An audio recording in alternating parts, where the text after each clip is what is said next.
dan memiliki sikap yang sangat baik. Berakhlak dalam tabiat serta dermawan dalam memberi materi dan nasihat serta pengetahuan. Dia mencintai orang-orang, tetapi secara khususnya, terhadap orang-orang yang beriman dan mengabdikan diri, serta beribadah kepada Zat yang Maha Esa, menolong kepada siapa yang beriman. Dia tampan, selalu berpakaian rapi, pembicaraannya tidak berlebihan dan sia-sia. Apabila berbicara, meskipun dia berbicara dengan cepat, tetapi setiap kata dan suku katanya yang keluar, terdengar jelas. Beliau berbicara dengan penuh keindahan, dan dia berbicara kebenaran. Berbicara tentang kebenaran tanpa ragu-ragu. Karena dia tidak peduli, apakah dia akan dipuji, dikritik atau dicaci. Ketika Khalifah Al-Muqtafi mengangkat Yahya bin Said sebagai Qadi, Ketua Hakim, Syekh Abdul Qadir Al-Jailani memberitahukannya di hadapan orang ramai. Dengan mengatakan, Anda telah mengangkat seorang tiran, orang yang zalim, yang paling buruk sebagai hakim atas orang-orang yang beriman. Biarlah kita lihat, bagaimana Anda akan menjawab untuk diri Anda sendiri kelak. Ketika Anda dihadapkan kepada Hakim yang Maha Agung, Allah Azza wa Jalla, Tuhan semesta alam. Mendengar hal ini, Khalifah tergoncang dan meneteskan air mata, lalu ia segera memecat sang hakim. Penduduk kota Baghdad mengalami kemajuan dalam hal akhlak dan rohani dan tingkah laku. Melalui pengaruhnya, kebanyakan warga kota bertaubat dan menyatakan penyesalan, mengikuti akhlak yang baik dan perintah-perintah Islam. Syekh Abdul Qadir Al-Jailani dicintai dan dihormati oleh setiap orang, dan pengaruhnya tersebar kemana-mana. Orang-orang berbudi mencintainya, sedangkan para tiran, orang yang zalim, dan orang jahat takut kepadanya. Banyak orang termasuk para raja, menteri dan orang-orang bijak datang kepadanya, untuk menanyakan persoalan-persoalan, dan mencari penyelesaiannya. Bahkan banyak orang Yahudi dan Nasrani, menerima Islam melaluinya. Dalam pengajaran dan pelayanannya kepada umat manusia, dia menggunakan sifat-sifat yang diwarisi oleh Yang Maha Tinggi. Syekh Abdul Qadir Al-Jailani berkata, seorang syekh spiritual bukan seorang guru yang sebenarnya, kecuali kalau dirinya memiliki 12 sifat. Dua di antara sifat-sifat tersebut adalah sifat-sifat Allah yang Maha Tinggi, yaitu menyembunyikan kesalahan manusia dan ciptaan yang lain. Tidak hanya dari orang-orang lain tetapi bahkan dari diri mereka sendiri.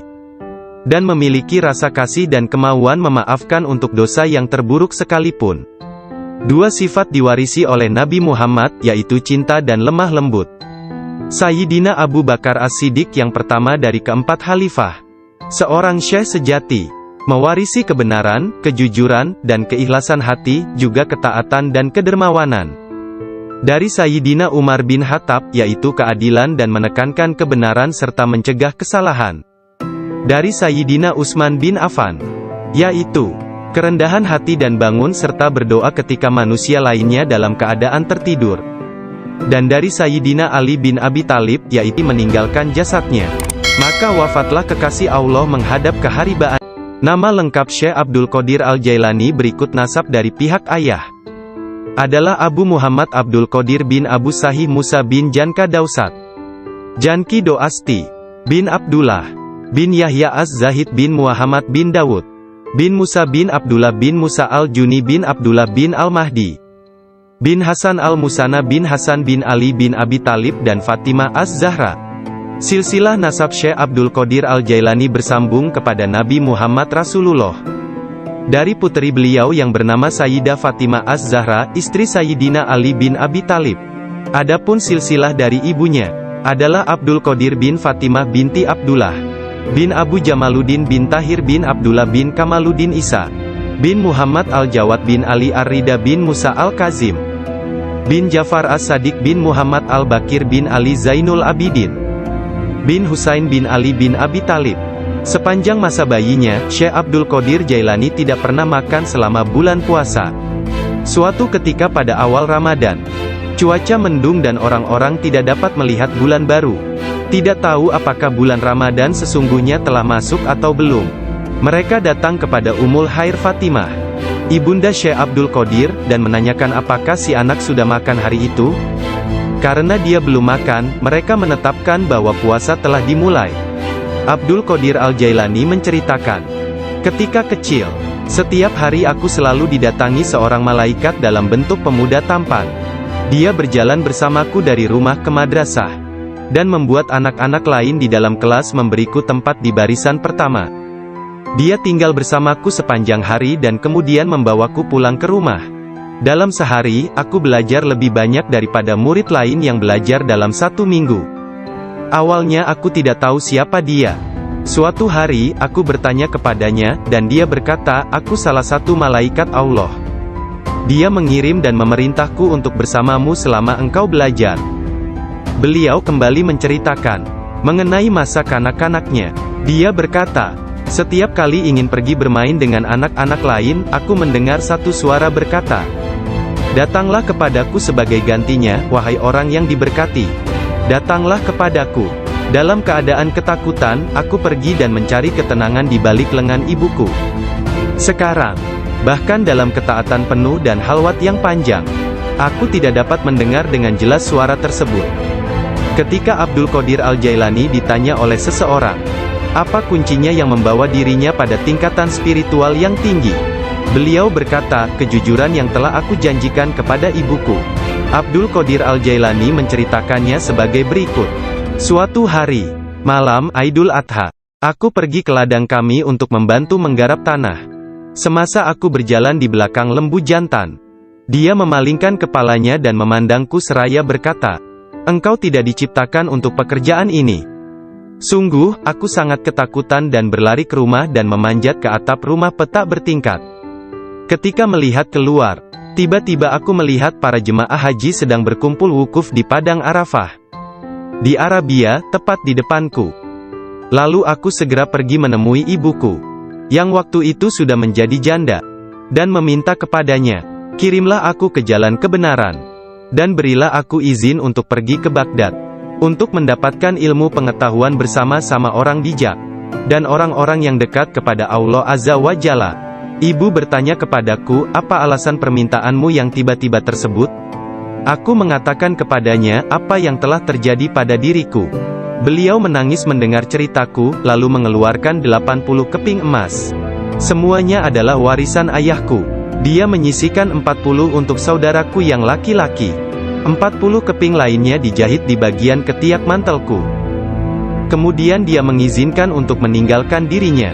Sebelum membiarkan aku pergi, beliau menasehatiku bahwa aku harus berkata benar, dan menjadi orang yang jujur apapun yang terjadi. Ibu melepas kepergianku dengan kata-kata, "Mudah-mudahan Allah melindungi dan membimbingmu wahai anakku. Aku memisahkan diriku sendiri dari orang yang paling mencintaiku karena Allah. Aku tahu bahwa aku tidak akan dapat melihatmu sampai hari pengadilan terakhir tiba." Aku bergabung dengan sebuah kafilah yang pergi ke Baghdad. Ketika kami telah meninggalkan kota Hamadan, sekelompok perampok jalanan, 60 penunggang kuda yang gagah menyerang kami. Mereka mengambil segala sesuatu yang dibawa kafilah tersebut. Salah seorang di antara mereka datang kepadaku dan bertanya, "Hai anak muda, harta apa yang engkau miliki?" Aku menceritakan kepadanya bahwa aku memiliki 40 keping emas. Dia bertanya, "Di mana kau simpan?" Aku mengatakan, "Di bawah lenganku." Dia tertawa dan meninggalkanku sendiri. Penjahat lainnya datang dan menanyakan hal yang sama, dan aku pun mengatakan hal yang sebenarnya. Dia juga meninggalkanku sendirian. Aku pikir mereka pasti hendak mengadukan hal tersebut kepada pemimpinnya, di mana mereka sedang membagikan hasil rampasan. Pemimpin mereka bertanya tentang barang berharga milikku. Aku mengatakan kepadanya bahwa aku memiliki 40 keping emas yang dijahit di mantelku di bawah ketiak. Pemimpin perampok lalu mengambil mantelku dan merobek di bagian lengannya, dan menemukan emas tersebut. Kemudian dia menatap takjub kepadaku dan berkata, "Uangmu telah aman. Apa yang membuatmu untuk menceritakan kepada kami bahwa engkau memilikinya, dan memberitahukan tempat di mana engkau menyembunyikannya?" Aku menjawab, "Aku harus mengatakan yang benar dalam keadaan apapun juga, sebagaimana yang telah aku janjikan kepada ibuku." Ketika kepala perampok mendengar hal itu, ia menitiskan air mata dan berkata, "Aku telah mengingkari janjiku kepada siapa yang telah menciptakanku. Aku mencuri dan membunuh. Apa yang akan terjadi padaku?" Kemudian anak buahnya memandangnya sambil berkata, Engkau telah menjadi pemimpin kami selama bertahun-tahun dalam perbuatan dosa ini. Sekarang juga engkau tetap menjadi pemimpin kami dalam penyesalan. Ke-60 orang itu memegang tanganku, dan menyatakan penyesalannya serta keinginannya untuk mengubah jalan mereka. Mereka merupakan orang pertama yang memegang tanganku, dan mendapatkan ampunan untuk dosa-dosa mereka. Ketika Syekh Abdul Qadir Al-Jailani tiba di Baghdad, beliau berusia 18 tahun. Tatkala dia mencapai pintu gerbang kota, Nabi Khidir muncul dan menghalanginya untuk memasuki kota. Nabi Khidir berkata kepadanya, bahwasanya hal itu ia lakukan atas perintah Allah, agar ia tidak memasuki kota Baghdad hingga 7 tahun ke depan. Nabi Khidir membawanya ke sebuah runtuhan di gurun pasir dan berkata, diamlah engkau di sini dan jangan meninggalkan tempat ini. Syekh Abdul Qadir Al-Jailani tetap tinggal di sana selama 3 tahun. Setiap tahunnya Khidir datang kepadanya, dan berkata kepadanya di mana dirinya harus tinggal. Syekh Abdul Qadir Al-Jailani bercerita tentang masa 3 tahun yang dilaluinya tersebut. Saat dalam proses mujahadah dan riyadah. Selama aku tinggal di gurun, di luar kota Baghdad, semua keindahan dunia telah datang menggodaku. Allah telah memberikanku kemenangan atasnya. Nafsuku mengunjungiku setiap hari, dalam wujud dan bentukku sendiri dan meminta untuk menjadi temannya. Ketika aku akan menolaknya, ia hendak menyerangku. Allah memberiku kemenangan dalam perlawananku. Dan pada waktunya, aku dapat menjadikannya tawananku, dan menahannya bersamaku selama tahun-tahun itu, serta memaksanya untuk tinggal di runtuhan padang pasir. 1 tahun penuh, aku telah makan rerumputan dan akar-akarnya yang kutemukan. Dan aku tidak minum air apapun. Tahun yang lain aku minum air, tetapi tidak makan apapun. Tahun selanjutnya aku makan, tidak minum ataupun tidur. Sepanjang waktu itu, aku hidup dalam runtuhan dari istana raja-raja kuno Parsi di Kurb. Aku berjalan dengan kaki telanjang, tanpa alas kaki di atas duri padang pasir, dan tidak merasakan apapun. Setiap kali aku melihat sebuah batu atau bukit yang terjal, aku memanjatnya. Aku tidak memberikan istirahat 1 menit pun, atau menyenangkan nafsuku kepada keinginan-keinginan rendah badaniah jasmaniku. Pada akhir dari masa 7 tahun itu, aku mendengar satu suara pada suatu malam. Hai Abdul Qadir, engkau sekarang diizinkan memasuki kota Baghdad. Aku tiba di Baghdad dan melewatkan beberapa hari di sana. Tetapi aku tidak dapat berada di sana dalam keadaan yang penuh hasutan, kejahatan, tipu daya, yang telah menjadi kebiasaan kota. Lalu untuk menyelamatkan diriku sendiri dari kejahatan kota, yang telah mengalami kemerosotan akhlak, guna menyelamatkan keimananku, aku meninggalkannya. Hanya kitab suci Al-Quran yang kubawa bersamaku. Saat tiba di pintu gerbang, dalam perjalanan untuk berkholwat di padang pasir, aku mendengar satu suara, kemana engkau hendak pergi? Kata suara itu, kembalilah, engkau harus melayani orang-orang. Apa yang dapat kupedulikan tentang orang lain, sanggahku. Aku ingin menyelamatkan keimananku. Kembalilah dan jangan pernah merasa bimbang terhadap keimananmu. Suara itu melanjutkan, tidak ada sesuatu pun yang akan membahayakanmu. Aku sungguh tidak dapat melihat orang yang berkata tersebut. Kemudian sesuatu terjadi padaku. Aku terputus dari keadaan lahiriah, lalu tenggelam dalam keadaan tafakur. Sampai hari berikutnya, aku memusatkan pikiran pada sebuah harapan dan berdoa kepada Allah, agar Dia membukakan selubung untukku, sehingga aku tahu apa yang harus aku lakukan. Hari berikutnya, ketika tengah berkeliling di sebuah permukiman bernama Muzaffariyah, seorang lelaki yang sebelumnya tidak pernah kulihat, membuka pintu rumahnya dan mempersilakanku untuk masuk. Mari Abdul Qadir. Ketika aku sampai di pintunya, dia berkata, katakan kepadaku, apa yang engkau harapkan dari Allah? Doa apa yang telah engkau panjatkan kemarin? Saat itu aku ketakutan, namun diliputi penuh ketakjuban. Aku tidak dapat menemukan kata-kata untuk menjawabnya. Lelaki itu memandang ke wajahku, dan menghempaskan pintu dengan kasar, hingga membuat debu yang berkumpul di sekelilingku terbang menutupi seluruh tubuhku. Aku berjalan pergi sambil mempertanyakan apa yang telah kuminta dari Allah sehari sebelumnya. Kemudian ingatlah aku. Aku segera balik arah untuk kembali, dan mengatakan kepada lelaki tersebut. Tetapi aku tidak dapat menemukannya, baik rumah ataupun dirinya. Aku sangat bimbang, ketika menyadari bahwa dia adalah seorang yang dekat kepada Allah Ta'ala. Sungguh, akhirnya aku mengetahui, beliau adalah Syekh Hamad Ad-Dabas yang telah menjadi guruku. Pada suatu malam yang dingin dan hujan gerimis, satu tangan yang tidak terlihat jelas membawa Syekh Abdul Qadir Al-Jailani ke tempat bermalam para sufi atau zawiyah milik Syekh Abdul Hamad bin Muslim Ad-Dabas. Syekh yang mengetahui berkat ilham ilahiyah tentang kedatangan Syekh Abdul Qadir Al-Jailani menutup pintu-pintu tempat menginap sufiyah dan memadamkan lampu. Ketika beliau duduk di ambang pintu yang terkunci, beliau tertidur dan mimpi basah di malam hari. Lalu dia mandi di sungai dan mengambil wudhu. Dia tertidur lagi. Kejadian tersebut berulang sampai 7 kali pada malam itu. Maka beliau kembali mandi dan berwudhu menggunakan air yang sedingin es. Pada esok harinya, pintu gerbang telah terbuka, dan Abdul Qadir memasuki tempat penginapan sufi. Syekh Hamad Ad-Dabas berdiri menyambutnya sambil meneteskan air mata gembira. Dia memeluknya dan berkata, "Wahai putraku Abdul Qadir, keberuntungan adalah milik kami hari ini, tetapi esok, hal itu akan menjadi milikmu. Jangan pernah meninggalkan tarekat ini."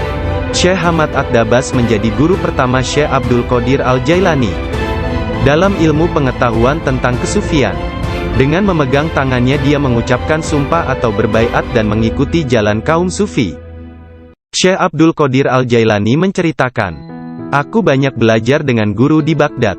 Tetapi setiap kali aku tidak dapat memahami sesuatu, atau menemukan secara kebetulan suatu rahasia yang ingin aku ketahui, Syekh Hamad Ad-Dabas menerangkannya kepadaku.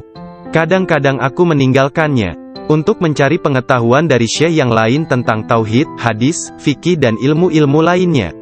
Setiap kali aku kembali, beliau berkata kepadaku, 'Dari mana saja engkau?' Kita telah memiliki demikian banyak makanan yang sangat bagus untuk tubuh, pikiran dan jiwa kita, sementara engkau telah pergi, dan kami tidak dapat menahan sesuatu untukmu."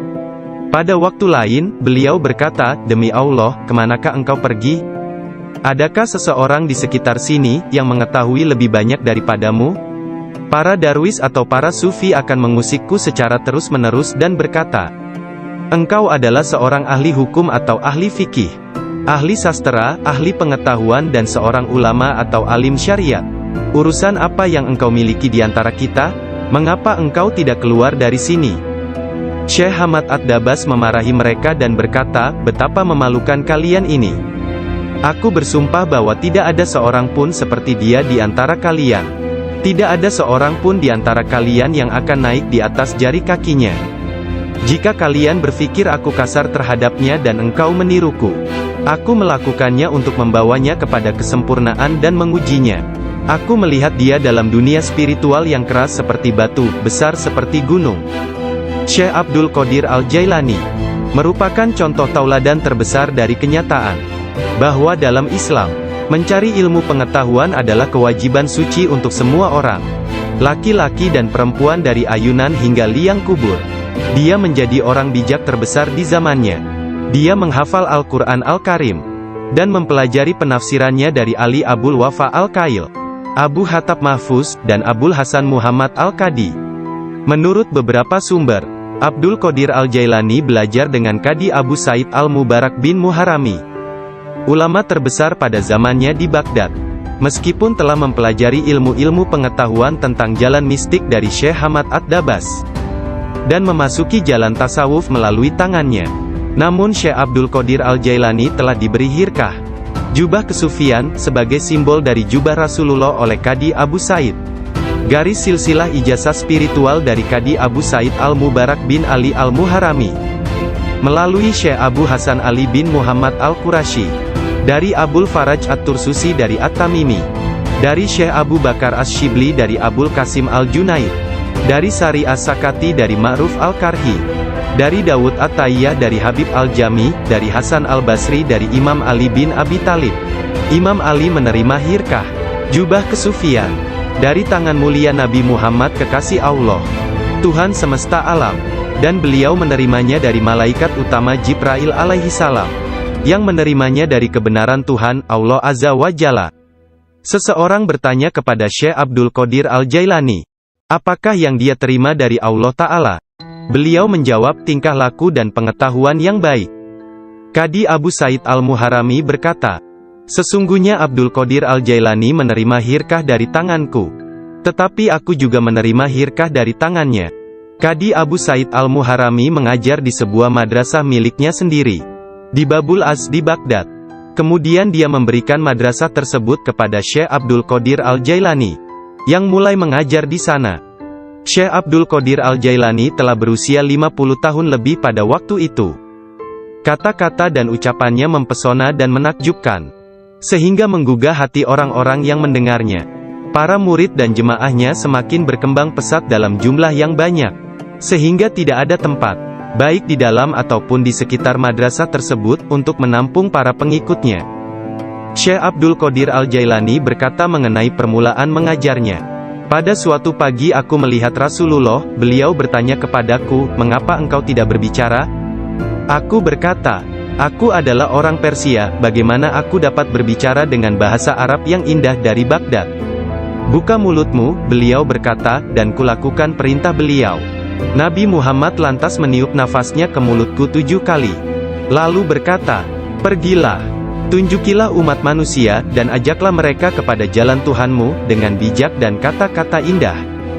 Aku menjalankan sholat zuhur, dan aku melihat orang telah ramai sedang menungguku berbicara. Ketika melihat mereka, aku menjadi gembira, namun lidahku seakan-akan terkunci. Kemudian aku melihat Imam Ali bin Abi Thalib yang diberkati. Dia mendatangiku dan memintaku untuk membuka mulut. Kemudian meniupkan nafasnya sendiri ke dalam mulutku sebanyak 6 kali. Aku bertanya, mengapa Anda tidak melakukannya sebanyak 7 kali, seperti yang dilakukan Rasulullah? Sayyidina Ali berkata, karena rasa hormatku kepada Rasulullah. Kemudian Sayyidina Ali pun menghilang.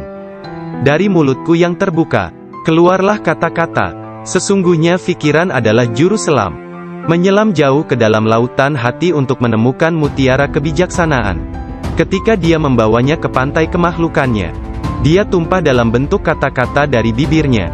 Dan dengan itu, dia membeli ketaatan tak ternilai di pasar-pasar ibadah Allah.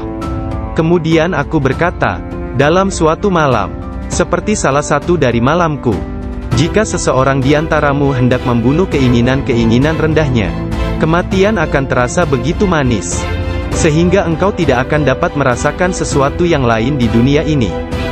Sejak saat itu, walau bagaimanapun keadaannya, sekalipun bangun atau tidur, aku tetap mempertahankan tugasku mengajar. Banyak sekali pengetahuan tentang keimanan dan agama dalam diriku. Jika tidak berbicara dan menuangkannya keluar, aku akan merasakan bahwa hal itu akan menenggelamkan diriku. Ketika pertama kali mengajar, aku hanya mempunyai 2 atau 3 orang murid saja. Ketika mereka mendengarku, jumlah mereka bertambah menjadi 70.000 orang. Madrasahnya maupun lingkungan di sekitarnya tidak dapat menampung para pengikutnya. Oleh sebab itu, dicarilah tempat yang lebih luas.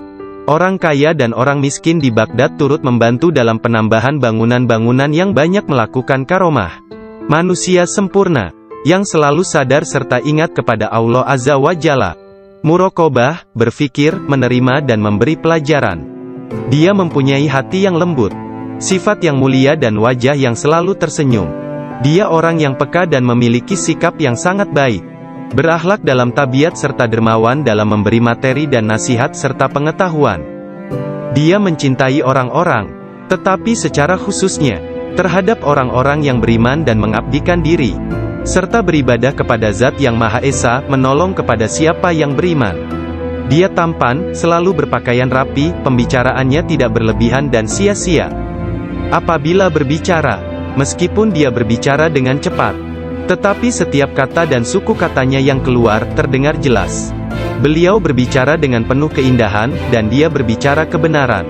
Berbicara tentang kebenaran tanpa ragu-ragu.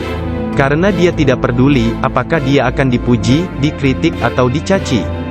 Ketika Khalifah Al-Muqtafi mengangkat Yahya bin Said sebagai Qadi, Ketua Hakim, Syekh Abdul Qadir Al-Jailani memberitahukannya di hadapan orang ramai. Dengan mengatakan, Anda telah mengangkat seorang tiran, orang yang zalim, yang paling buruk sebagai hakim atas orang-orang yang beriman. Biarlah kita lihat, bagaimana Anda akan menjawab untuk diri Anda sendiri kelak. Ketika Anda dihadapkan kepada Hakim yang Maha Agung, Allah Azza wa Jalla, Tuhan semesta alam. Mendengar hal ini, Khalifah tergoncang dan meneteskan air mata, lalu ia segera memecat sang hakim. Penduduk kota Baghdad mengalami kemajuan dalam hal akhlak dan rohani dan tingkah laku. Melalui pengaruhnya, kebanyakan warga kota bertaubat dan menyatakan penyesalan, mengikuti akhlak yang baik dan perintah-perintah Islam. Syekh Abdul Qadir Al-Jailani dicintai dan dihormati oleh setiap orang, dan pengaruhnya tersebar kemana-mana. Orang-orang berbudi mencintainya, sedangkan para tiran, orang yang zalim, dan orang jahat takut kepadanya. Banyak orang termasuk para raja, menteri dan orang-orang bijak datang kepadanya, untuk menanyakan persoalan-persoalan, dan mencari penyelesaiannya. Bahkan banyak orang Yahudi dan Nasrani, menerima Islam melaluinya. Dalam pengajaran dan pelayanannya kepada umat manusia, dia menggunakan sifat-sifat yang diwarisi oleh Yang Maha Tinggi. Syekh Abdul Qadir Al-Jailani berkata, seorang syekh spiritual bukan seorang guru yang sebenarnya, kecuali kalau dirinya memiliki 12 sifat. Dua di antara sifat-sifat tersebut adalah sifat-sifat Allah yang Maha Tinggi, yaitu menyembunyikan kesalahan manusia dan ciptaan yang lain. Tidak hanya dari orang-orang lain tetapi bahkan dari diri mereka sendiri. Dan memiliki rasa kasih dan kemauan memaafkan untuk dosa yang terburuk sekalipun. Dua sifat diwarisi oleh Nabi Muhammad, yaitu cinta dan lemah lembut. Sayyidina Abu Bakar As-Siddiq yang pertama dari keempat khalifah, seorang syekh sejati, mewarisi kebenaran, kejujuran, dan keikhlasan hati, juga ketaatan dan kedermawanan. Dari Sayyidina Umar bin Khattab, yaitu keadilan dan menekankan kebenaran serta mencegah kesalahan. Dari Sayyidina Utsman bin Affan, yaitu kerendahan hati dan bangun serta berdoa ketika manusia lainnya dalam keadaan tertidur. Dan dari Sayyidina Ali bin Abi Thalib, yaitu pengetahuan dan keteguhan hati serta keberanian. Syekh Abdul Qadir Al-Jailani sangat sayang kepada puluhan ribu pengikutnya, sebagaimana seorang ayah sayang kepada anaknya. Dia mengetahui nama dan memperhatikan masalah-masalah duniawi, juga keadaan spiritual mereka. Dia membantu dan menyelamatkan mereka dari bencana kemalangan, bahkan jika mereka berada di tempat jauh sekalipun. Dia adalah seorang ayah bersama anak-anaknya, dan memperlakukan mereka dengan penuh kelembutan dan keharuan. Kepada orang yang lebih tua darinya, dia seolah-olah menjadi lebih tua daripada mereka, dan memperlakukan mereka dengan hormat. Dia menjalin persahabatan dengan kalangan orang miskin dan lemah, serta tidak pernah mencari teman di antara orang-orang terkenal dan berkuasa. Orang-orang seperti itu memperlakukannya seolah-olah raja dari segala raja. Salah seorang dari anak lelaki pembantunya menceritakan bahwa ayahnya, Muhammad bin Al-Haidir, melayani Syekh Abdul Qadir Al-Jailani selama 13 tahun. Dirinya tidak pernah melihat seekor lalat hinggap pada dirinya, dan tidak pula dia pernah melihat membuang ingus di halayak ramai. Meskipun Tuan Syekh memperlakukan kaum lemah dan miskin dengan rasa hormat yang besar, pembantunya tidak pernah melihatnya berdiri ketika para sultan datang mengunjunginya, dan tidak pula dia mengunjungi mereka, atau dia tidak memakan makanan mereka kecuali sekali.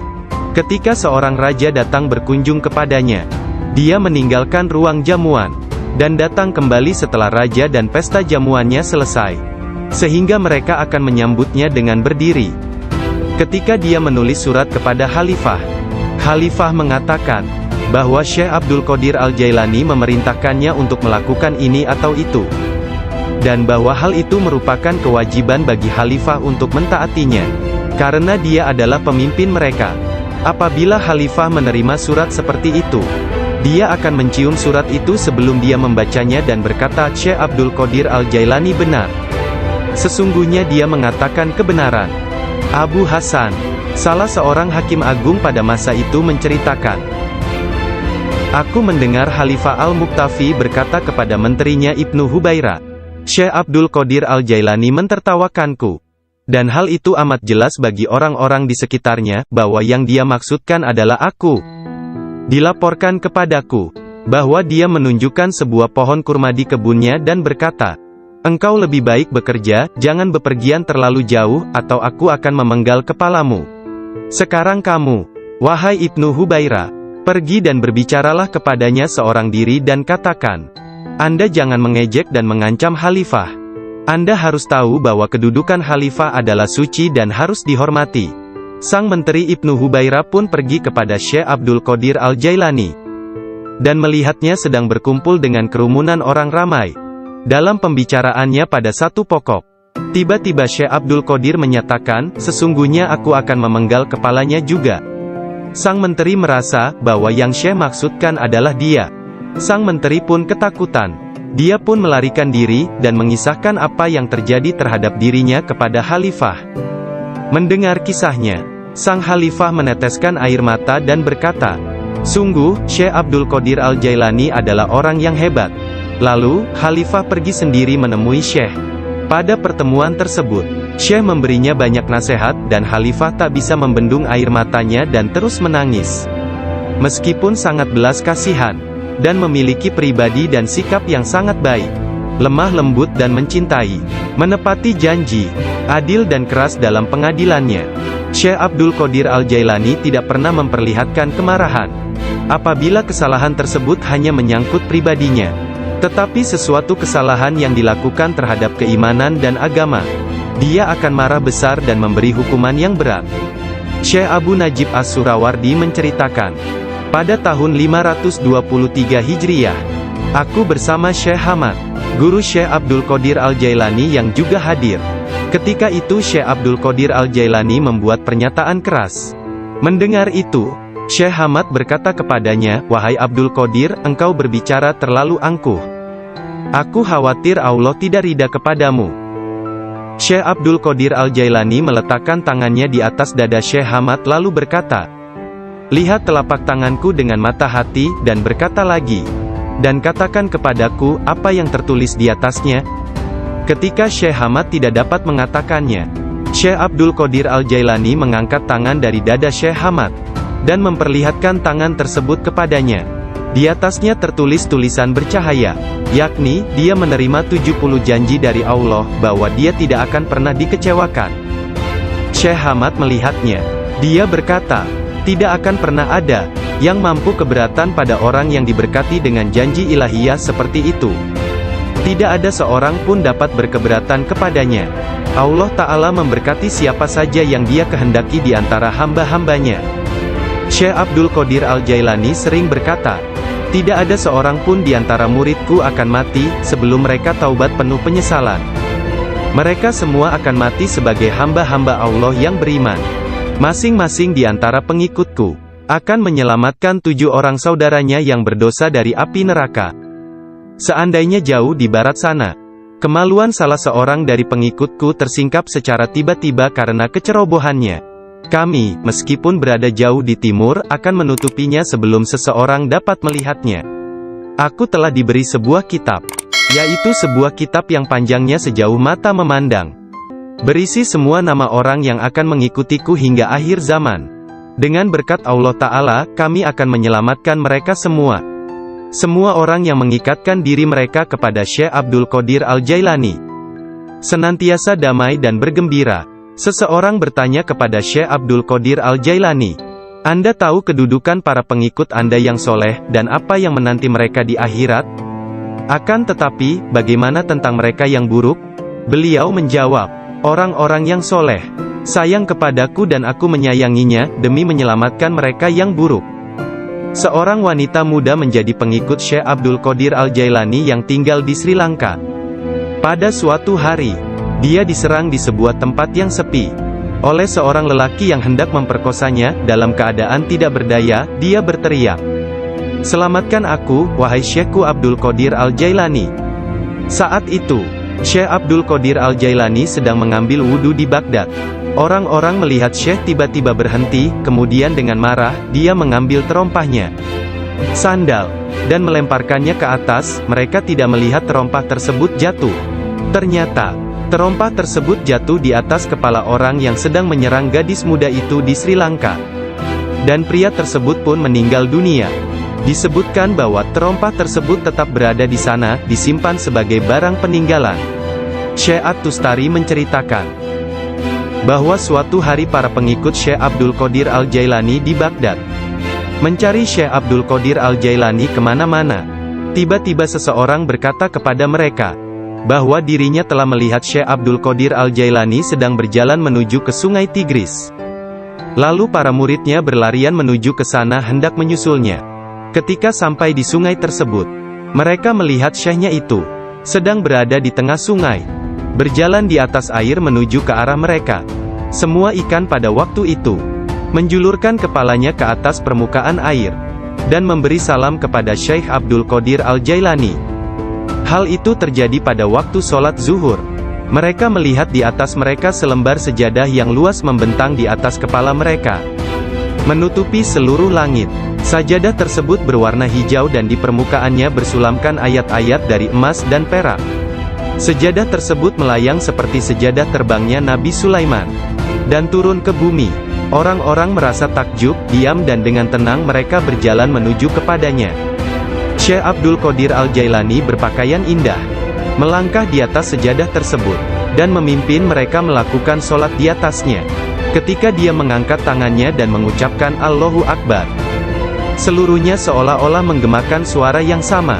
Ketika dia berdoa, para malaikat dari 7 petala langit dalam paduan suara mengulang doanya.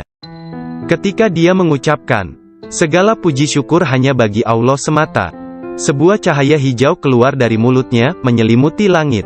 Pada akhir sholat setelah salam, Syekh Abdul Qadir Al-Jailani membuka kedua tangannya dan berkata, Ya Allah ya Tuhanku, demi leluhurku Nabi Muhammad kekasihmu, dan demi orang-orang di antara ciptaanmu yang takut dan mencintaimu, jangan ambil sesuatu dari para pengikutku, sampai mereka dimaafkan dari dosa-dosanya, dan sampai keimanan mereka sempurna. Pada saat itu, setiap orang mendengar dengungan senandung dari para malaikat dan mengatakan, Amin. Mereka juga mengikuti para malaikat dengan mengucapkan Amin. Kemudian mereka mendengar satu suara hatif dari dalam diri mereka, kata-kata, bergembiralah, aku telah menerima doa kalian. Rasulullah bersabda, seorang guru yang sempurna adalah bagaikan seorang nabi bagi kaumnya. Sesungguhnya Hadrat Syekh Abdul Qadir Al-Jailani adalah salah seorang di antara para syekh yang sempurna tersebut, yang telah membukakan orang-orang kepada pintu gerbang kebahagiaan di dunia ini, dan pintu gerbang surga di akhirat. Setelah Syekh Abdul Qadir Al-Jailani menguasai nafsunya, dan menjadi seorang yang sempurna, serta hanya dengan diilhami perintah Rasulullah, dia menjadi seorang syekh dan menjalin hubungan dengan orang-orang. Dirinya senantiasa mengikuti teladan dari leluhurnya Nabi Muhammad, Rasulullah.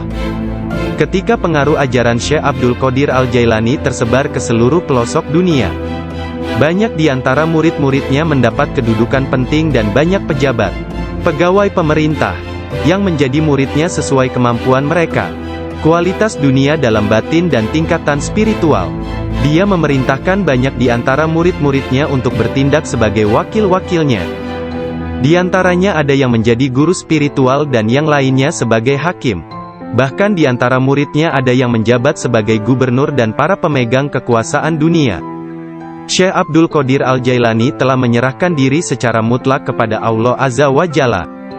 Malam-malamnya berlalu dengan sedikit atau bahkan tanpa tidur, dalam doa dan muraqabah menyendiri. Dia menghabiskan hari-harinya sebagai seorang pengikut sejati Nabi Muhammad, dalam berkhidmat dalam kemanusiaan 3 kali dalam seminggu. Dia selalu menyampaikan pengajian umum kepada puluhan ribu manusia, setiap hari di waktu pagi dan petang. Dia memberi pengajaran tafsir Al-Quran, hadis, ilmu tauhid, ilmu fikih dan tasawuf. Setelah sholat zuhur, dia memberikan nasihat dan waktu konsultasi kepada orang-orang, tanpa pandang bulu, baik orang itu berprofesi sebagai pengemis atau raja. Semuanya akan dilayani. Sebelum sholat asar, baik cuaca hujan ataupun cerah, dia pergi ke jalanan untuk membagikan makanan kepada orang-orang miskin. Dalam seluruh hari-harinya di bulan Ramadan, Syekh Abdul Qadir Al-Jailani hanya makan sekali sehari. Setelah sholat maghrib, beliau tidak pernah makan sendirian. Pembantunya akan berdiri di pintu menanyakan orang-orang yang lewat. Jika mereka yang lewat ada yang belum makan, agar mereka ikut makan. Syekh Abdul Qadir Al-Jailani wafat pada hari Sabtu tanggal 8 Rabiul Tsani tahun 561 Hijriah, 1166 Masehi, pada usia 91 tahun. Makamnya yang berada di Madrasah Babut Darajah di kota Baghdad, Irak. menjadi tempat penting dari kunjungan para penziarah kaum sufi dan semua muslim. Ketika mengidap penyakit yang mengantarkannya pada kewafatannya itu, salah seorang anak lelakinya yaitu Abdul Aziz melihat bahwa dia menderita sakit yang luar biasa, meregang dan menggulingkan tubuh di tempat tidurnya. "Jangan mencemaskanku," Syekh berkata kepada putranya. "Aku berbalik dan berbalik lagi dalam pengetahuan Allah Azza wa Jalla." Ketika anak lelakinya yang lain, yakni Abdul Jabbar bertanya kepadanya tentang rasa sakitnya, dia berkata, "Semua tubuhku terasa sakit kecuali hatiku. Tidak ada rasa sakit di sini karena hati ini bersama Allah." Anak lelakinya yang lain, yaitu Abdul Wahab berkata kepadanya, "Berilah aku beberapa nasihat tentang apa yang harus dilakukan setelah engkau meninggalkan dunia ini." Dia berkata, "Takutlah kepada Allah dan tiada sesuatu pun yang lain. Berharaplah dari Allah dan percayakan seluruh kebutuhanmu kepadanya. Tidak mengharap dan menginginkan apapun kecuali Dia. Menyandarkan diri kepada Allah dan tidak kepada sesuatu yang lain. Bersatu dengannya, bersatu dengannya, bersatu dengannya." Sebelum meninggal dunia, Syekh Abdul Qadir Al-Jailani melihat sekeliling dan berkata kepada orang-orang yang hadir, "Telah datang di hadapanku selain kalian. Makhluk lain yang kalian tidak melihatnya telah datang kepadaku. Persiapkan ruangan dan berlaku sopan santunlah kepada mereka, yakni menghormati kehadiran para malaikat yang tidak dapat dilihat. Aku adalah biji tanpa kulit. Kalian melihatku bersama kalian. Sementara aku dengan seseorang yang lain, sebaiknya kalian meninggalkanku sekarang." Kemudian dia berkata, "Wahai malaikat pencabut nyawa, aku tidak takut kepadamu, tidak juga kepada sesuatu pun yang lain. Kecuali hanya kepada Allah, yang telah menemaniku dan bermurah hati kepadaku." Pada saat terakhir, dia mengangkat tangan dan berkata, "Tiada Tuhan selain Allah dan Muhammad adalah Rasul-Nya. Kemuliaan hanya bagi Allah yang Maha Agung, yang hidup abadi. Kemuliaan hanya milik-Nya, yang Maha Kuasa, yang menguasai hamba-hambanya dengan kematian." Kemudian dia mengeluarkan seruan yang keras dan berkata, "Allah, Allah, Allah." Dan ruhnya yang mulia serta diberkati meninggalkan jasadnya. Maka wafatlah kekasih Allah menghadap keharibaan. Nama lengkap Syekh Abdul Qadir Al-Jailani berikut nasab dari pihak ayah adalah Abu Muhammad Abdul Qadir bin Abu Sahih Musa bin Janka Dausat, Janki Doasti, bin Abdullah, bin Yahya Az-Zahid bin Muhammad bin Dawud, bin Musa bin Abdullah bin Musa Al-Juni bin Abdullah bin Al-Mahdi, bin Hasan Al-Musana bin Hasan bin Ali bin Abi Talib dan Fatimah Az-Zahra. Silsilah nasab Syekh Abdul Qadir Al-Jailani bersambung kepada Nabi Muhammad Rasulullah. Dari putri beliau yang bernama Sayyidah Fatimah Az-Zahra, istri Sayyidina Ali bin Abi Talib. Adapun silsilah dari ibunya adalah Abdul Qadir bin Fatimah binti Abdullah, bin Abu Jamaluddin bin Tahir bin Abdullah bin Kamaluddin Isa, bin Muhammad Al-Jawad bin Ali Ar-Rida bin Musa Al-Kazim, bin Jafar As-Sadiq bin Muhammad Al-Bakir bin Ali Zainul Abidin, bin Husain bin Ali bin Abi Talib. Sepanjang masa bayinya, Syekh Abdul Qadir Jailani tidak pernah makan selama bulan puasa. Suatu ketika pada awal Ramadan, cuaca mendung dan orang-orang tidak dapat melihat bulan baru. Tidak tahu apakah bulan Ramadan sesungguhnya telah masuk atau belum. Mereka datang kepada Ummul Khair Fatimah, ibunda Syekh Abdul Qadir, dan menanyakan apakah si anak sudah makan hari itu. Karena dia belum makan, mereka menetapkan bahwa puasa telah dimulai. Abdul Qadir Al-Jailani menceritakan, "Ketika kecil, setiap hari aku selalu didatangi seorang malaikat dalam bentuk pemuda tampan. Dia berjalan bersamaku dari rumah ke madrasah, dan membuat anak-anak lain di dalam kelas memberiku tempat di barisan pertama. Dia tinggal bersamaku sepanjang hari dan kemudian membawaku pulang ke rumah. Dalam sehari, aku belajar lebih banyak daripada murid lain yang belajar dalam 1 minggu. Awalnya aku tidak tahu siapa dia.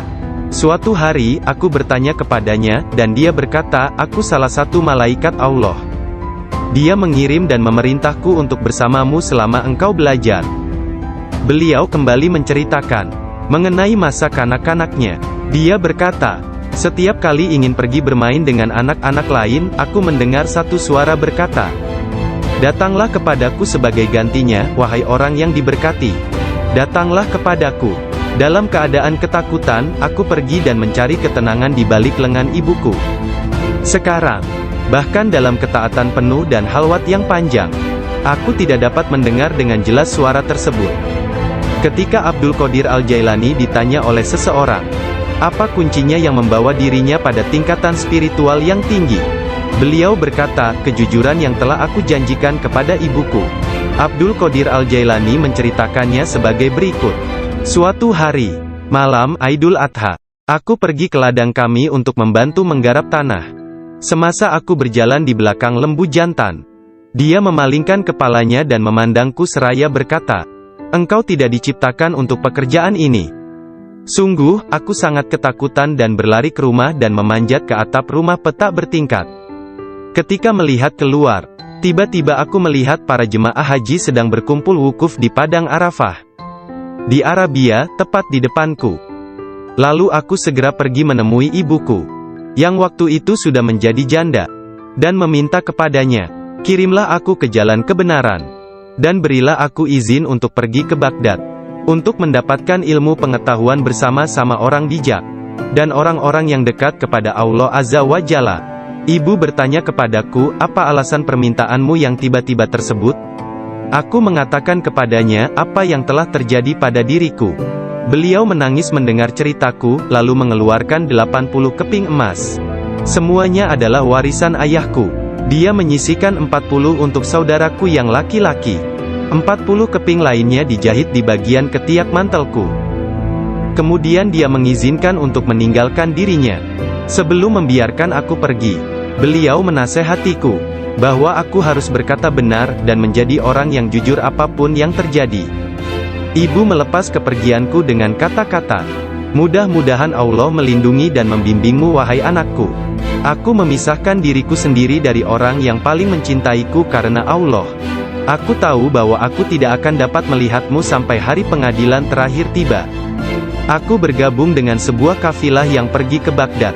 Ketika kami telah meninggalkan kota Hamadan, sekelompok perampok jalanan, 60 penunggang kuda yang gagah menyerang kami. Mereka mengambil segala sesuatu yang dibawa kafilah tersebut. Salah seorang di antara mereka datang kepadaku dan bertanya, hai anak muda, harta apa yang engkau miliki? Aku menceritakan kepadanya bahwa aku memiliki 40 keping emas. Dia bertanya, di mana kau simpan? Aku mengatakan, di bawah lenganku. Dia tertawa dan meninggalkanku sendiri. Penjahat lainnya datang dan menanyakan hal yang sama. Dan aku pun mengatakan hal yang sebenarnya. Dia juga meninggalkanku sendirian. Aku pikir mereka pasti hendak mengadukan hal tersebut kepada pemimpinnya, di mana mereka sedang membagikan hasil rampasan. Pemimpin mereka bertanya tentang barang berharga milikku. Aku mengatakan kepadanya bahwa aku memiliki 40 keping emas yang dijahit di mantelku di bawah ketiak. Pemimpin perampok lalu mengambil mantelku dan merobek di bagian lengannya, dan menemukan emas tersebut. Kemudian dia menatap takjub kepadaku dan berkata, uangmu telah aman. Apa yang membuatmu untuk menceritakan kepada kami bahwa engkau memilikinya, dan memberitahukan tempat di mana engkau menyembunyikannya? Aku menjawab, aku harus mengatakan yang benar dalam keadaan apapun juga, sebagaimana yang telah aku janjikan kepada ibuku. Ketika kepala perampok mendengar hal itu, ia menitiskan air mata dan berkata, aku telah mengingkari janjiku kepada siapa yang telah menciptakanku. Aku mencuri dan membunuh. Apa yang akan terjadi padaku? Kemudian anak buahnya memandangnya sambil berkata, engkau telah menjadi pemimpin kami selama bertahun-tahun dalam perbuatan dosa ini. Sekarang juga engkau tetap menjadi pemimpin kami dalam. Dia bertanya, di mana kau simpan? Aku mengatakan, di bawah lenganku. Dia tertawa dan meninggalkanku sendiri. Penjahat lainnya datang dan menanyakan hal yang sama. Dan aku pun mengatakan hal yang sebenarnya. Dia juga meninggalkanku sendirian. Aku pikir mereka pasti hendak mengadukan hal tersebut kepada pemimpinnya, di mana mereka sedang membagikan hasil rampasan. Pemimpin mereka bertanya tentang barang berharga milikku. Aku mengatakan kepadanya bahwa aku memiliki 40 keping emas yang dijahit di mantelku di bawah ketiak. Pemimpin perampok lalu mengambil mantelku dan merobek di bagian lengannya, dan menemukan emas tersebut. Kemudian dia menatap takjub kepadaku dan berkata, uangmu telah aman. Apa yang membuatmu untuk menceritakan kepada kami bahwa engkau memilikinya, dan memberitahukan tempat di mana engkau menyembunyikannya? Aku menjawab, aku harus mengatakan yang benar dalam keadaan apapun juga, sebagaimana yang telah aku janjikan kepada ibuku. Ketika kepala perampok mendengar hal itu, ia menitiskan air mata dan berkata, aku telah mengingkari janjiku kepada siapa yang telah menciptakanku. Aku mencuri dan membunuh. Apa yang akan terjadi padaku? Kemudian anak buahnya memandangnya sambil berkata, engkau telah menjadi pemimpin kami selama bertahun-tahun dalam perbuatan dosa ini. Sekarang juga engkau tetap menjadi pemimpin kami dalam penyesalan. Ke-60 orang itu memegang tanganku, dan menyatakan penyesalannya serta keinginannya untuk mengubah jalan mereka. Mereka merupakan orang pertama yang memegang tanganku, dan mendapatkan ampunan untuk dosa-dosa mereka. Ketika Syekh Abdul Qadir Al-Jailani tiba di Baghdad, beliau berusia 18 tahun. Tatkala dia mencapai pintu gerbang kota, Nabi Khidir muncul dan menghalanginya untuk memasuki kota. Nabi Khidir berkata kepadanya, bahwasanya hal itu ia lakukan atas perintah Allah, agar ia tidak memasuki kota Baghdad hingga 7 tahun ke depan. Nabi Khidir membawanya ke sebuah runtuhan di gurun pasir dan berkata, diamlah engkau di sini dan jangan meninggalkan tempat ini. Syekh Abdul Qadir Al-Jailani tetap tinggal di sana selama 3 tahun. Setiap tahunnya Khidir datang kepadanya, dan berkata kepadanya di mana dirinya harus tinggal. Syekh Abdul Qadir Al-Jailani bercerita tentang masa 3 tahun yang dilaluinya tersebut. Saat dalam proses mujahadah dan riyadah. Selama aku tinggal di gurun, di luar kota Baghdad, semua keindahan dunia telah datang menggodaku. Allah telah memberikanku kemenangan atasnya. Nafsuku mengunjungiku setiap hari, dalam wujud dan bentukku sendiri dan meminta untuk menjadi temannya. Ketika aku akan menolaknya, ia hendak menyerangku. Allah memberiku kemenangan dalam perlawananku. Dan pada waktunya, aku dapat menjadikannya tawananku, dan menahannya bersamaku selama tahun-tahun itu, serta memaksanya untuk tinggal di runtuhan padang pasir. 1 tahun penuh, aku telah makan rerumputan dan akar-akarnya yang kutemukan. Dan aku tidak minum air apapun. Tahun yang lain aku minum air, tetapi tidak makan apapun. Tahun selanjutnya aku makan, tidak minum ataupun tidur. Sepanjang waktu itu, aku hidup dalam runtuhan dari istana raja-raja kuno Parsi di Kurb. Aku berjalan dengan kaki telanjang, tanpa alas kaki di atas duri padang pasir, dan tidak merasakan apapun. Setiap kali aku melihat sebuah batu atau bukit yang terjal, aku memanjatnya. Aku tidak memberikan istirahat 1 menit pun, atau menyenangkan nafsuku kepada keinginan-keinginan rendah badaniah jasmaniku. Pada akhir dari masa 7 tahun itu, aku mendengar satu suara pada suatu malam. Hai Abdul Qadir, engkau sekarang diizinkan memasuki kota Baghdad. Aku tiba di Baghdad dan melewatkan beberapa hari di sana. Tetapi aku tidak dapat berada di sana dalam keadaan yang penuh hasutan, kejahatan, tipu daya, yang telah menjadi kebiasaan kota. Lalu untuk menyelamatkan diriku sendiri dari kejahatan kota, yang telah mengalami kemerosotan akhlak, guna menyelamatkan keimananku, aku meninggalkannya. Hanya kitab suci Al-Quran yang kubawa bersamaku. Saat tiba di pintu gerbang, dalam perjalanan untuk berkholwat di padang pasir, aku mendengar satu suara, kemana engkau hendak pergi? Kata suara itu, kembalilah, engkau harus melayani orang-orang. Apa yang dapat kupedulikan tentang orang lain, sanggahku. Aku ingin menyelamatkan keimananku. Kembalilah dan jangan pernah merasa bimbang terhadap keimananmu. Suara itu melanjutkan, tidak ada sesuatu pun yang akan membahayakanmu. Aku sungguh tidak dapat melihat orang yang berkata tersebut. Kemudian sesuatu terjadi padaku. Aku terputus dari keadaan lahiriah, lalu tenggelam dalam keadaan tafakur. Sampai hari berikutnya, aku memusatkan pikiran pada sebuah harapan dan berdoa kepada Allah, agar Dia membukakan selubung untukku, sehingga aku tahu apa yang harus aku lakukan. Hari berikutnya, ketika tengah berkeliling di sebuah permukiman bernama Muzafariyah, seorang lelaki yang sebelumnya tidak pernah kulihat, membuka pintu rumahnya dan mempersilakanku untuk masuk. Mari Abdul Qadir. Ketika aku sampai di pintunya, dia berkata, katakan kepadaku, apa yang engkau harapkan dari Allah? Doa apa yang telah engkau panjatkan kemarin? Saat itu aku ketakutan, namun diliputi penuh ketakjuban. Aku tidak dapat menemukan kata-kata untuk menjawabnya. Lelaki itu memandang ke wajahku, dan menghempaskan pintu dengan kasar, hingga membuat debu yang berkumpul di sekelilingku terbang menutupi seluruh tubuhku. Aku berjalan pergi sambil mempertanyakan apa yang telah kuminta dari Allah sehari sebelumnya.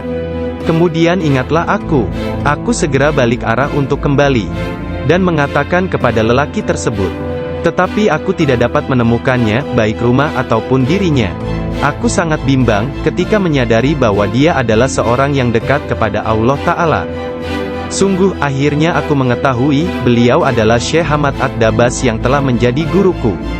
Pada suatu malam yang dingin dan hujan gerimis, satu tangan yang tidak terlihat jelas membawa Syekh Abdul Qadir Al-Jailani ke tempat bermalam para sufi atau zawiyah milik Syekh Abdul Hamad bin Muslim Ad-Dabas. Syekh yang mengetahui berkat ilham ilahiyah tentang kedatangan Syekh Abdul Qadir Al-Jailani menutup pintu-pintu tempat menginap sufiyah dan memadamkan lampu. Ketika beliau duduk di ambang pintu yang terkunci, beliau tertidur dan mimpi basah di malam hari. Lalu dia mandi di sungai dan mengambil wudhu. Dia tertidur lagi. Kejadian tersebut berulang sampai 7 kali pada malam itu. Maka beliau kembali mandi dan berwudhu menggunakan air yang sedingin es. Pada esok harinya, pintu gerbang telah terbuka, dan Abdul Qadir memasuki tempat penginapan sufi. Syekh Hamad Ad-Dabas berdiri menyambutnya sambil meneteskan air mata gembira. Dia memeluknya dan berkata, "Wahai putraku Abdul Qadir, keberuntungan adalah milik kami hari ini, tetapi esok, hal itu akan menjadi milikmu. Jangan pernah meninggalkan tarekat ini." Syekh Hamad Ad-Dabas menjadi guru pertama Syekh Abdul Qadir Al-Jailani dalam ilmu pengetahuan tentang kesufian. Dengan memegang tangannya dia mengucapkan sumpah atau berbaiat dan mengikuti jalan kaum sufi. Syekh Abdul Qadir Al-Jailani menceritakan, "Aku banyak belajar dengan guru di Baghdad. Tetapi setiap kali aku tidak dapat memahami sesuatu, atau menemukan secara kebetulan suatu rahasia yang ingin aku ketahui, Syekh Hamad Ad-Dabas menerangkannya kepadaku. Kadang-kadang aku meninggalkannya untuk mencari pengetahuan dari syekh yang lain tentang tauhid, hadis, fikih dan ilmu-ilmu lainnya. Setiap kali aku kembali, beliau berkata kepadaku, 'Dari mana saja engkau?' Kita telah memiliki demikian banyak makanan yang sangat bagus untuk tubuh, pikiran dan jiwa kita, sementara engkau telah pergi, dan kami tidak dapat menahan sesuatu untukmu." Pada waktu lain, beliau berkata, "Demi Allah, kemanakah engkau pergi? Adakah seseorang di sekitar sini, yang mengetahui lebih banyak daripadamu?" Para darwis atau para sufi akan mengusikku secara terus-menerus dan berkata, "Engkau adalah seorang ahli hukum atau ahli fikih, ahli sastra, ahli pengetahuan dan seorang ulama atau alim syariat. Urusan apa yang engkau miliki di antara kita? Mengapa engkau tidak keluar dari sini?" Syekh Hamad Ad-Dabas memarahi mereka dan berkata, "Betapa memalukan kalian ini. Aku bersumpah bahwa tidak ada seorang pun seperti dia di antara kalian. Tidak ada seorang pun di antara kalian yang akan naik di atas jari kakinya. Jika kalian berpikir aku kasar terhadapnya dan engkau meniruku, aku melakukannya untuk membawanya kepada kesempurnaan dan mengujinya. Aku melihat dia dalam dunia spiritual yang keras seperti batu, besar seperti gunung." Syekh Abdul Qadir Al-Jailani merupakan contoh tauladan terbesar dari kenyataan bahwa dalam Islam, mencari ilmu pengetahuan adalah kewajiban suci untuk semua orang, laki-laki dan perempuan dari ayunan hingga liang kubur. Dia menjadi orang bijak terbesar di zamannya. Dia menghafal Al-Quran Al-Karim, dan mempelajari penafsirannya dari Ali Abul Wafa Al-Kail, Abu Hatab Mahfuz, dan Abul Hasan Muhammad Al-Qadi. Menurut beberapa sumber, Abdul Qadir Al-Jailani belajar dengan Qadi Abu Said Al-Mubarak bin Muharrami, ulama terbesar pada zamannya di Baghdad. Meskipun telah mempelajari ilmu-ilmu pengetahuan tentang jalan mistik dari Syekh Hamad Ad-Dabas, dan memasuki jalan tasawuf melalui tangannya, namun Syekh Abdul Qadir Al-Jailani telah diberi hirkah, jubah kesufian, sebagai simbol dari jubah Rasulullah oleh Qadi Abu Said. Garis silsilah ijazah spiritual dari Qadi Abu Said Al-Mubarak bin Ali Al-Muharrami, melalui Syekh Abu Hasan Ali bin Muhammad Al-Qurashi, dari Abul Faraj At-Tursusi dari At-Tamimi, Dari Syekh Abu Bakar Asy-Syibli dari Abul Qasim Al-Junaid. Dari Sari As-Sakati dari Ma'ruf Al-Karhi. Dari Dawud At-Tayyah dari Habib Al-Jami, dari Hasan Al-Basri dari Imam Ali bin Abi Thalib. Imam Ali menerima hirkah, jubah kesufian, dari tangan mulia Nabi Muhammad kekasih Allah, Tuhan semesta alam, dan beliau menerimanya dari malaikat utama Jibril alaihi salam, yang menerimanya dari kebenaran Tuhan, Allah Azza wa Jalla. Seseorang bertanya kepada Syekh Abdul Qadir Al-Jailani, apakah yang dia terima dari Allah Ta'ala? Beliau menjawab tingkah laku dan pengetahuan yang baik. Qadi Abu Said Al-Muharrami berkata, sesungguhnya Abdul Qadir Al-Jailani menerima hirkah dari tanganku. Tetapi aku juga menerima hirkah dari tangannya. Qadi Abu Said Al-Muharrami mengajar di sebuah madrasah miliknya sendiri, di Babul Az di Baghdad. Kemudian dia memberikan madrasah tersebut kepada Syekh Abdul Qadir Al-Jailani, yang mulai mengajar di sana. Syekh Abdul Qadir Al-Jailani telah berusia 50 tahun lebih pada waktu itu. Kata-kata dan ucapannya mempesona dan menakjubkan, sehingga menggugah hati orang-orang yang mendengarnya. Para murid dan jemaahnya semakin berkembang pesat dalam jumlah yang banyak, sehingga tidak ada tempat, baik di dalam ataupun di sekitar madrasah tersebut, untuk menampung para pengikutnya. Syekh Abdul Qadir Al-Jailani berkata mengenai permulaan mengajarnya. Pada suatu pagi aku melihat Rasulullah, beliau bertanya kepadaku, mengapa engkau tidak berbicara? Aku berkata, aku adalah orang Persia, bagaimana aku dapat berbicara dengan bahasa Arab yang indah dari Baghdad? Buka mulutmu, beliau berkata, dan kulakukan perintah beliau. Nabi Muhammad lantas meniup nafasnya ke mulutku 7 kali. Lalu berkata, pergilah. Tunjukilah umat manusia, dan ajaklah mereka kepada jalan Tuhanmu, dengan bijak dan kata-kata indah. Aku menjalankan sholat zuhur, dan aku melihat orang telah ramai sedang menungguku berbicara.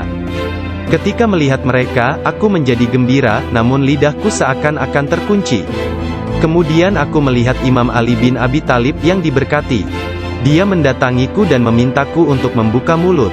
Kemudian meniupkan nafasnya sendiri ke dalam mulutku sebanyak 6 kali. Aku bertanya, mengapa Anda tidak melakukannya sebanyak 7 kali, seperti yang dilakukan Rasulullah? Sayyidina Ali berkata, karena rasa hormatku kepada Rasulullah. Kemudian Sayyidina Ali pun menghilang. Dari mulutku yang terbuka, keluarlah kata-kata, sesungguhnya fikiran adalah juru selam.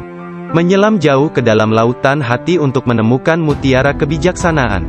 Ketika dia membawanya ke pantai kemakhlukannya, dia tumpah dalam bentuk kata-kata dari bibirnya. Dan dengan itu, dia membeli ketaatan tak ternilai di pasar-pasar ibadah Allah. Kemudian aku berkata, dalam suatu malam, seperti salah satu dari malamku, jika seseorang di antaramu hendak membunuh keinginan-keinginan rendahnya, kematian akan terasa begitu manis, sehingga engkau tidak akan dapat merasakan sesuatu yang lain di dunia ini. Sejak saat itu, walau bagaimanapun keadaannya, sekalipun bangun atau tidur, aku tetap mempertahankan tugasku mengajar. Banyak sekali pengetahuan tentang keimanan dan agama dalam diriku. Jika tidak berbicara dan menuangkannya keluar, aku akan merasakan bahwa hal itu akan menenggelamkan diriku. Ketika pertama kali mengajar, aku hanya mempunyai 2 atau 3 orang murid saja. Ketika mereka mendengarku, jumlah mereka bertambah menjadi 70.000 orang. Madrasahnya maupun lingkungan di sekitarnya tidak dapat menampung para pengikutnya. Oleh sebab itu, dicarilah tempat yang lebih luas. Orang kaya dan orang miskin di Baghdad turut membantu dalam penambahan bangunan-bangunan yang baru. Mereka yang kaya membantu dengan dana, sedangkan yang miskin membantu dengan tenaga mereka, termasuklah kaum perempuan, yang turut membantu bekerja. Kelak Syekh Abdul Qadir Al-Jailani merupakan seorang imam, ahli dalam masalah-masalah keagamaan, tauhid dan fikih, dan pemimpin dari mazhab Syafi'i dan Hambali dalam Islam. Beliau adalah seorang yang sangat bijaksana dan berpengetahuan luas.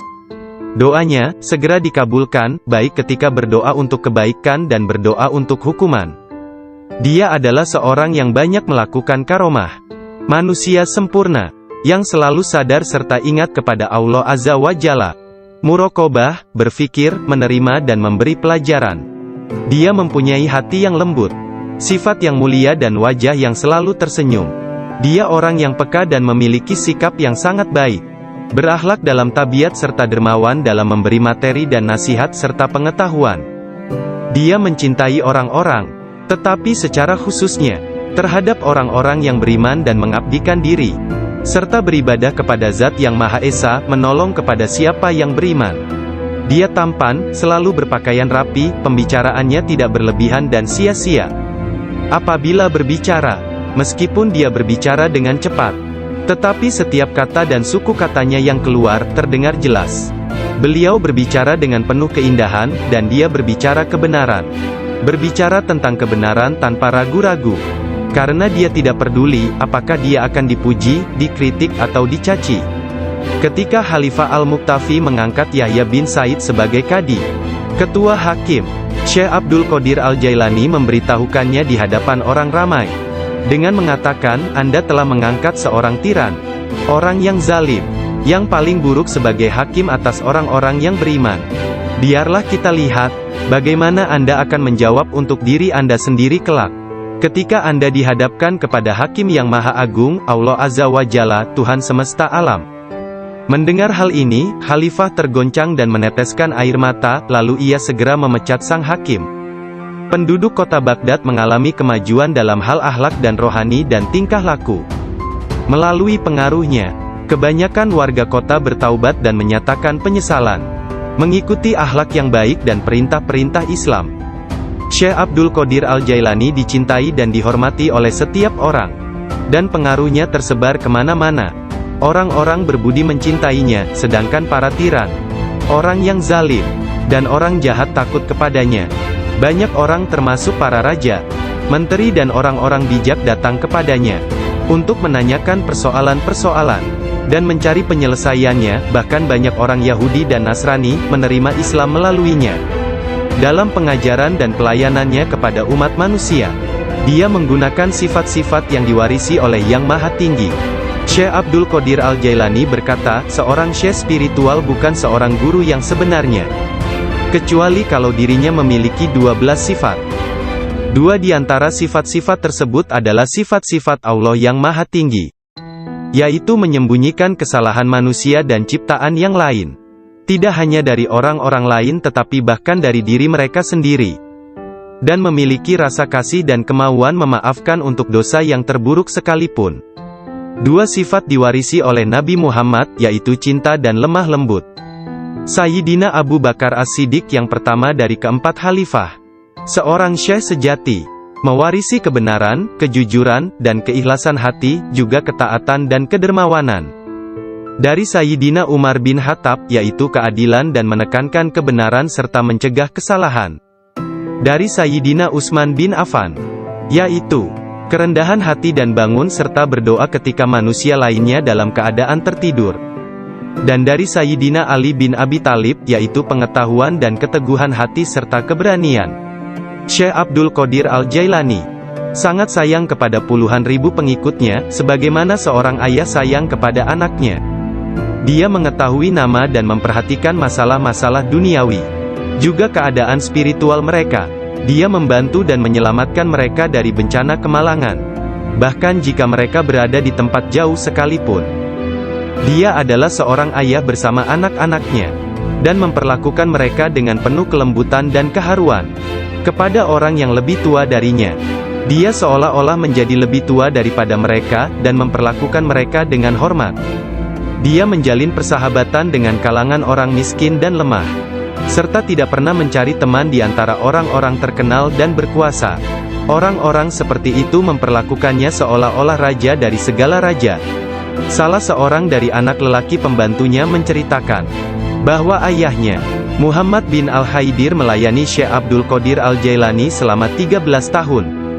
Dirinya tidak pernah melihat seekor lalat hinggap pada dirinya, dan tidak pula dia pernah melihat membuang ingus di halayak ramai.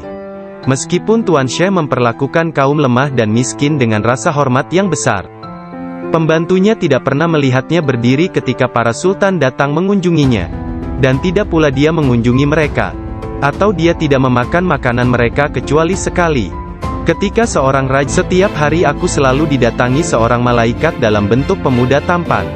Dia berjalan bersamaku dari rumah ke madrasah, dan membuat anak-anak lain di dalam kelas memberiku tempat di barisan pertama. Dia tinggal bersamaku sepanjang hari dan kemudian membawaku pulang ke rumah. Dalam sehari, aku belajar lebih banyak daripada murid lain yang belajar dalam 1 minggu. Awalnya aku tidak tahu siapa dia. Suatu hari, aku bertanya kepadanya, dan dia berkata, "Aku salah satu malaikat Allah. Dia mengirim dan memerintahku untuk bersamamu selama engkau belajar." Beliau kembali menceritakan mengenai masa kanak-kanaknya. Dia berkata, "Setiap kali ingin pergi bermain dengan anak-anak lain, aku mendengar satu suara berkata, 'Datanglah kepadaku sebagai gantinya, wahai orang yang diberkati. Datanglah kepadaku.' Dalam keadaan ketakutan, aku pergi dan mencari ketenangan di balik lengan ibuku. Sekarang, bahkan dalam ketaatan penuh dan halwat yang panjang, aku tidak dapat mendengar dengan jelas suara tersebut." Ketika Abdul Qadir Al-Jailani ditanya oleh seseorang, apa kuncinya yang membawa dirinya pada tingkatan spiritual yang tinggi, beliau berkata, "Kejujuran yang telah aku janjikan kepada ibuku." Abdul Qadir Al-Jailani menceritakannya sebagai berikut. Suatu hari, malam Idul Adha, aku pergi ke ladang kami untuk membantu menggarap tanah. Semasa aku berjalan di belakang lembu jantan, dia memalingkan kepalanya dan memandangku seraya berkata, "Engkau tidak diciptakan untuk pekerjaan ini." Sungguh, aku sangat ketakutan dan berlari ke rumah dan memanjat ke atap rumah petak bertingkat. Ketika melihat keluar, tiba-tiba aku melihat para jemaah haji sedang berkumpul wukuf di Padang Arafah. Di Arabia, tepat di depanku. Lalu aku segera pergi menemui ibuku, yang waktu itu sudah menjadi janda, dan meminta kepadanya, "Kirimlah aku ke jalan kebenaran, dan berilah aku izin untuk pergi ke Baghdad, untuk mendapatkan ilmu pengetahuan bersama-sama orang bijak, dan orang-orang yang dekat kepada Allah Azza wa Jalla." Ibu bertanya kepadaku, "Apa alasan permintaanmu yang tiba-tiba tersebut?" Aku mengatakan kepadanya apa yang telah terjadi pada diriku. Beliau menangis mendengar ceritaku, lalu mengeluarkan 80 keping emas. Semuanya adalah warisan ayahku. Dia menyisihkan 40 untuk saudaraku yang laki-laki. 40 keping lainnya dijahit di bagian ketiak mantelku. Kemudian dia mengizinkan untuk meninggalkan dirinya. Sebelum membiarkan aku pergi, beliau menasehatiku bahwa aku harus berkata benar dan menjadi orang yang jujur apapun yang terjadi. Ibu melepas kepergianku dengan kata-kata, "Mudah-mudahan Allah melindungi dan membimbingmu wahai anakku. Aku memisahkan diriku sendiri dari orang yang paling mencintaiku karena Allah. Aku tahu bahwa aku tidak akan dapat melihatmu sampai hari pengadilan terakhir tiba." Aku bergabung dengan sebuah kafilah yang pergi ke Baghdad. Ketika kami telah meninggalkan kota Hamadan, sekelompok perampok jalanan, 60 penunggang kuda yang gagah menyerang kami. Mereka mengambil segala sesuatu yang dibawa kafilah tersebut. Salah seorang di antara mereka datang kepadaku dan bertanya, "Hai anak muda, harta apa yang engkau miliki?" Aku menceritakan kepadanya bahwa aku memiliki 40 keping emas. Dia bertanya, "Di mana kau simpan?" Aku mengatakan, "Di bawah lenganku." Dia tertawa dan meninggalkanku sendiri. Penjahat lainnya datang dan menanyakan hal yang sama, dan aku pun mengatakan hal yang sebenarnya. Dia juga meninggalkanku sendirian. Aku pikir mereka pasti hendak mengadukan hal tersebut kepada pemimpinnya, di mana mereka sedang membagikan hasil rampasan. Pemimpin mereka bertanya tentang barang berharga milikku. Aku mengatakan kepadanya bahwa aku memiliki 40 keping emas yang dijahit di mantelku di bawah ketiak. Pemimpin perampok lalu mengambil mantelku dan merobek di bagian lengannya, dan menemukan emas tersebut. Kemudian dia menatap takjub kepadaku dan berkata, "Uangmu telah aman. Apa yang membuatmu untuk menceritakan kepada kami bahwa engkau memilikinya, dan memberitahukan tempat di mana engkau menyembunyikannya?" Aku menjawab, "Aku harus mengatakan yang benar dalam keadaan apapun juga, sebagaimana yang telah aku janjikan kepada ibuku." Ketika kepala perampok mendengar hal itu, ia menitiskan air mata dan berkata, "Aku telah mengingkari janjiku kepada siapa yang telah menciptakanku. Aku mencuri dan membunuh. Apa yang akan terjadi padaku?" Kemudian anak buahnya memandangnya sambil berkata, "Engkau telah menjadi pemimpin kami selama bertahun-tahun dalam perbuatan dosa ini. Sekarang juga engkau tetap menjadi pemimpin kami dalam penyesalan. Ke-60 orang itu memegang tanganku, dan menyatakan penyesalannya serta keinginannya untuk mengubah jalan mereka. Mereka merupakan orang pertama yang memegang tanganku, dan mendapatkan ampunan untuk dosa-dosa mereka. Ketika Syekh Abdul Qadir Al-Jailani tiba di Baghdad, beliau berusia 18 tahun. Tatkala dia mencapai pintu gerbang kota, Nabi Khidir muncul dan menghalanginya untuk memasuki kota. Nabi Khidir berkata kepadanya, bahwasanya hal itu ia lakukan atas perintah Allah, agar ia tidak memasuki kota Baghdad hingga 7 tahun ke depan. Nabi Khidir membawanya ke sebuah runtuhan di gurun pasir dan berkata, "Diamlah engkau di sini dan jangan meninggalkan tempat ini." Syekh Abdul Qadir Al-Jailani tetap tinggal di sana selama 3 tahun. Setiap tahunnya Khidir datang kepadanya, dan berkata kepadanya di mana dirinya harus tinggal. Syekh Abdul Qadir Al-Jailani bercerita tentang masa 3 tahun yang dilaluinya tersebut. Saat dalam proses mujahadah dan riyadah. Selama aku tinggal di gurun, di luar kota Baghdad, semua keindahan dunia telah datang menggodaku. Allah telah memberikanku kemenangan atasnya. Nafsuku mengunjungiku setiap hari, dalam wujud dan bentukku sendiri dan meminta untuk menjadi temannya. Ketika aku akan menolaknya, ia hendak menyerangku. Allah memberiku kemenangan dalam perlawananku. Dan pada waktunya, aku dapat menjadikannya tawananku, dan menahannya bersamaku selama tahun-tahun itu, serta memaksanya untuk tinggal di runtuhan padang pasir. 1 tahun penuh, aku telah makan rerumputan dan akar-akarnya yang kutemukan. Dan aku tidak minum air apapun. Tahun yang lain aku minum air, tetapi tidak makan apapun. Tahun selanjutnya aku makan, tidak minum ataupun tidur. Sepanjang waktu itu, aku hidup dalam runtuhan dari istana raja-raja kuno Parsi di Kurd. Aku berjalan dengan kaki telanjang, tanpa alas kaki di atas duri padang pasir, dan tidak merasakan apapun. Setiap kali aku melihat sebuah batu atau bukit yang terjal, aku memanjatnya. Aku tidak memberikan istirahat 1 menit pun, atau menyenangkan nafsuku kepada keinginan-keinginan rendah badaniyah jasmaniku.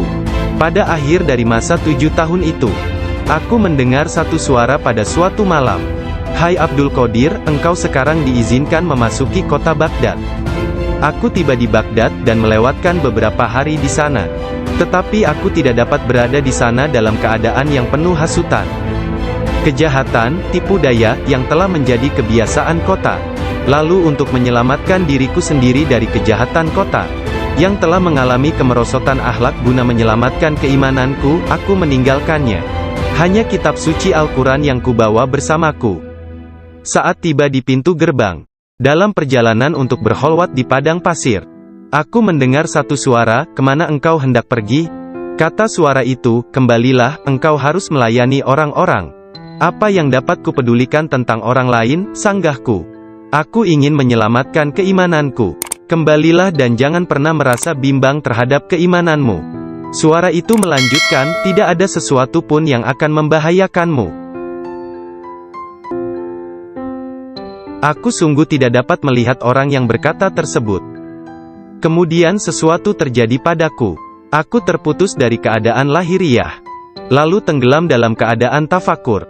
Sampai hari berikutnya, aku memusatkan pikiran pada sebuah harapan dan berdoa kepada Allah, agar Dia membukakan selubung untukku, sehingga aku tahu apa yang harus aku lakukan. Hari berikutnya, ketika tengah berkeliling di sebuah permukiman bernama Muzaffariyah, seorang lelaki yang sebelumnya tidak pernah kulihat, membuka pintu rumahnya dan mempersilakanku untuk masuk. "Mari Abdul Qadir." Ketika aku sampai di pintunya, dia berkata, "Katakan kepadaku, apa yang engkau harapkan dari Allah? Doa apa yang telah engkau panjatkan kemarin?" Saat itu aku ketakutan, namun diliputi penuh ketakjuban. Aku tidak dapat menemukan kata-kata untuk menjawabnya.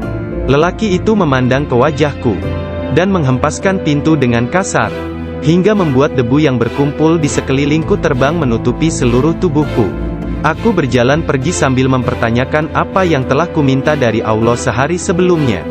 Kemudian ingatlah aku. Aku segera balik arah untuk kembali, dan mengatakan kepada lelaki tersebut.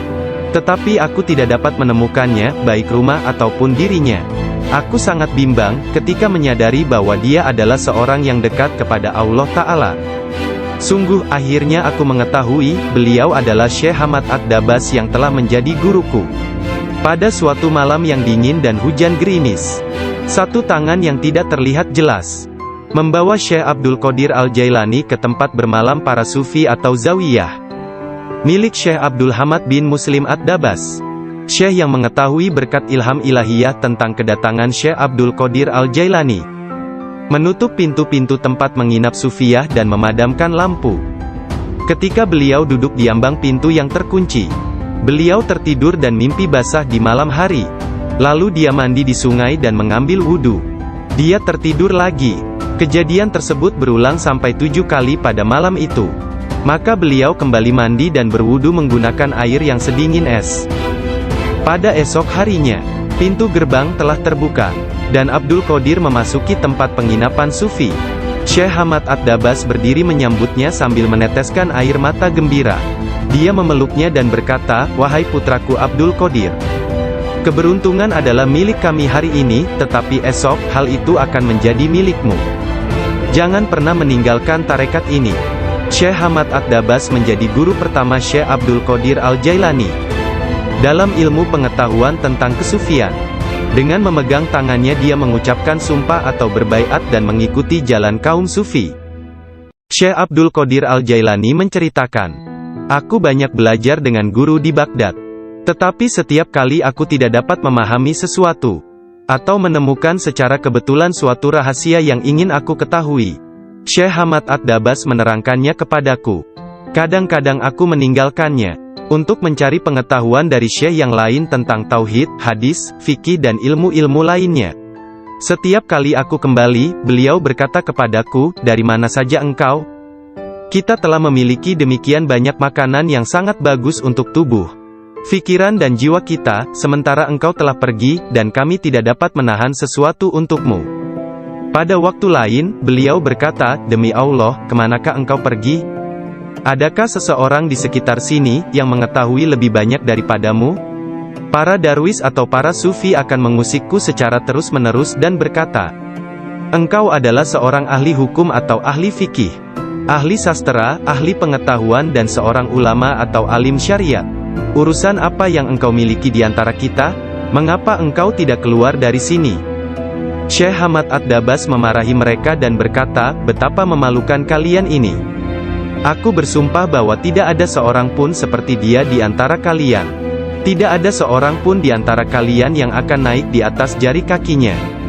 Jika kalian berpikir aku kasar terhadapnya dan engkau meniruku, aku melakukannya untuk membawanya kepada kesempurnaan dan mengujinya.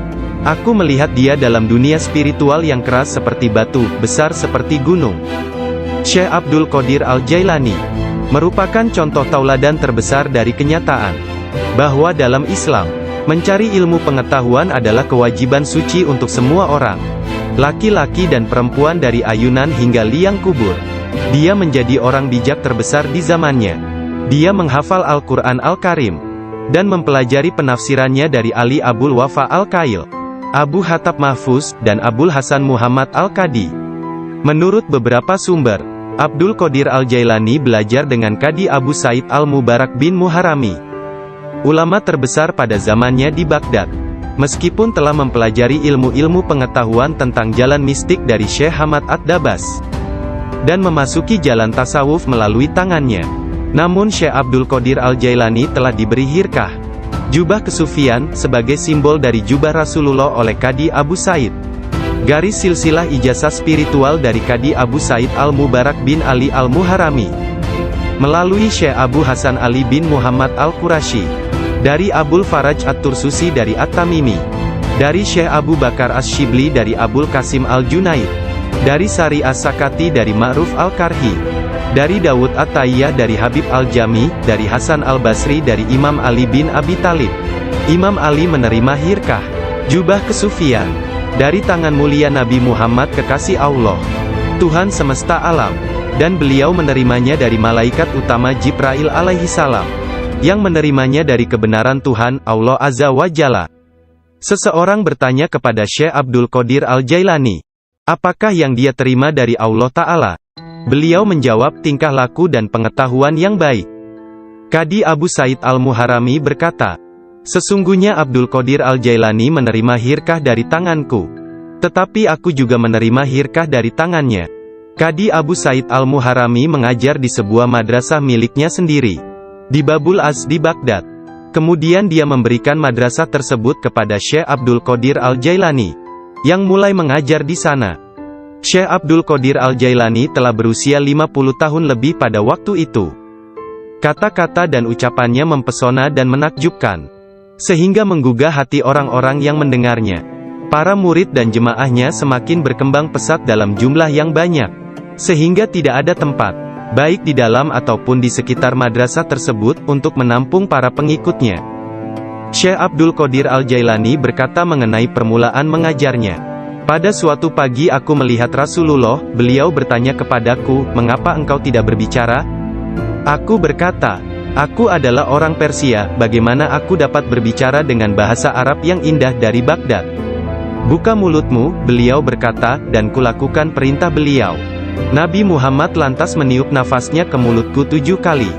Lalu berkata, pergilah. Tunjukilah umat manusia, dan ajaklah mereka kepada jalan Tuhanmu, dengan bijak dan kata-kata indah.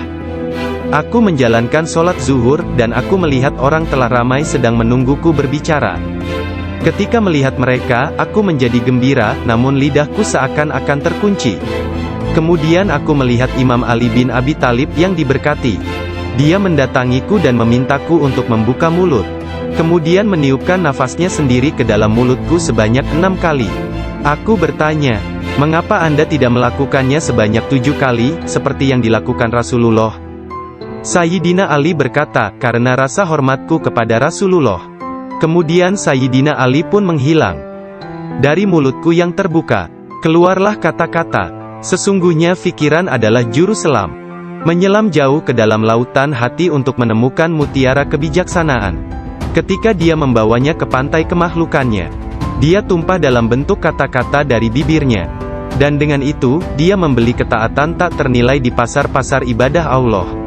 Kemudian aku berkata, dalam suatu malam, seperti salah satu dari malamku, jika seseorang di antaramu hendak membunuh keinginan-keinginan rendahnya, kematian akan terasa begitu manis, sehingga engkau tidak akan dapat merasakan sesuatu yang lain di dunia ini.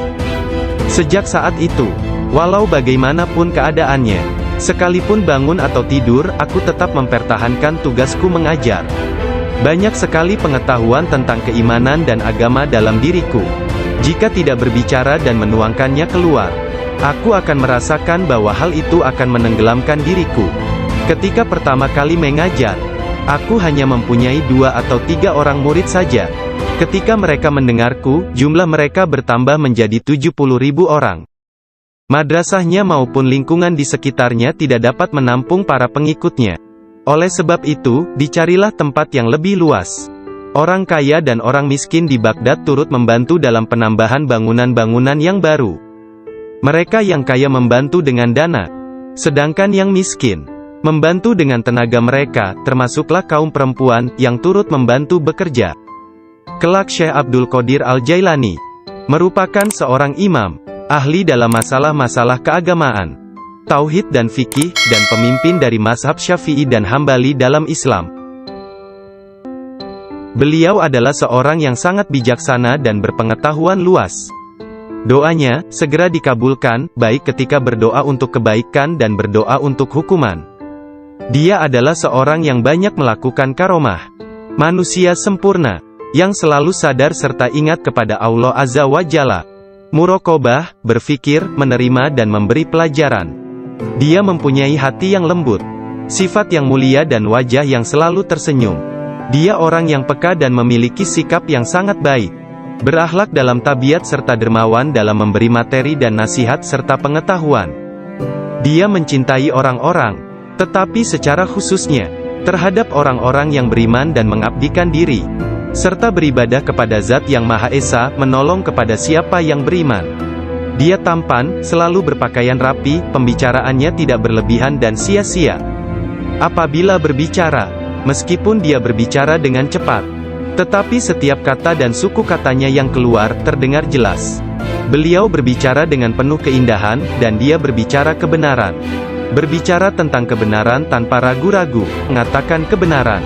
Abu Hasan, salah seorang hakim agung pada masa itu menceritakan, "Aku mendengar Khalifah Al-Muqtafi berkata kepada menterinya Ibnu Hubairah, Syekh Abdul Qadir Al-Jailani mentertawakanku. Dan hal itu amat jelas bagi orang-orang di sekitarnya, bahwa yang dia maksudkan adalah aku. Dilaporkan kepadaku, bahwa dia menunjukkan sebuah pohon kurma di kebunnya dan berkata, 'Engkau lebih baik bekerja, jangan bepergian terlalu jauh, atau aku akan memenggal kepalamu. Sekarang kamu, wahai Ibnu Hubairah, pergi dan berbicaralah kepadanya seorang diri dan katakan, Anda jangan mengejek dan mengancam Khalifah. Anda harus tahu bahwa kedudukan Khalifah adalah suci dan harus dihormati.' Sang menteri Ibnu Hubairah pun